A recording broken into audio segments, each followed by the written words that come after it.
नमस्कार मित्रों। आशा नहीं पूर्ण विश्वास है कि आप जहाँ भी होंगे स्वस्थ होंगे और अपने कार्यों में समर्पित होंगे। मित्रों, आपसे जुड़ने का एकमात्र कारण ये था कि आज स्वामी विवेकानंद जी की जयंती है। स्वामी विवेकानंद किसी परिचय के मोहताज नहीं हैं और क्यों हम उन्हें स्वामी कहते हैं ये भी किसी से छिपी हुई नहीं है। वो हम सभी युवाओं के लिए प्रेरणा स्रोत रहे हैं। उनके विचार, उनकी शिक्षाएं हमें हमेशा प्रेरित करती रही हैं। उनसे जुड़ा हुआ एक वाकया मैं आप लोगों के साथ साझा करना चाहूँगा।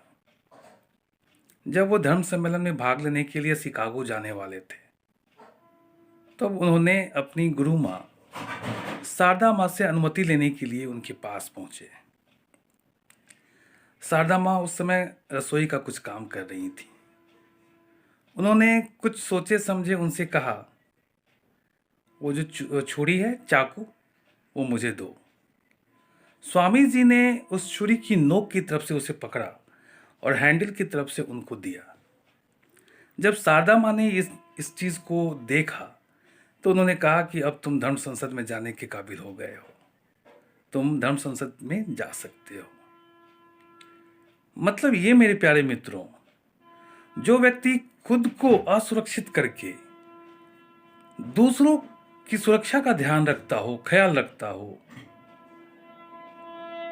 उससे बड़ा कोई महान व्यक्ति हो नहीं सकता। स्वामी जी की ये जो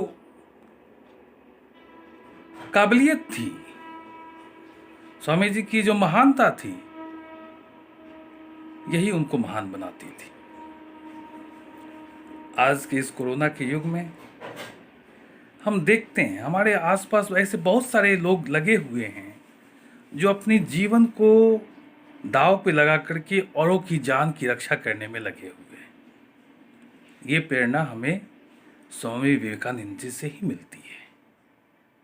यही नहीं, और भी कई सारी उनकी शिक्षाएं हैं। तो आइए उनकी जयंती के अवसर पे हम उनकी शिक्षाओं को अपने जीवन में उतारें, उन शिक्षाओं को आत्मसात करें। यही स्वामी जी के लिए सच्ची श्रद्धांजलि होगी।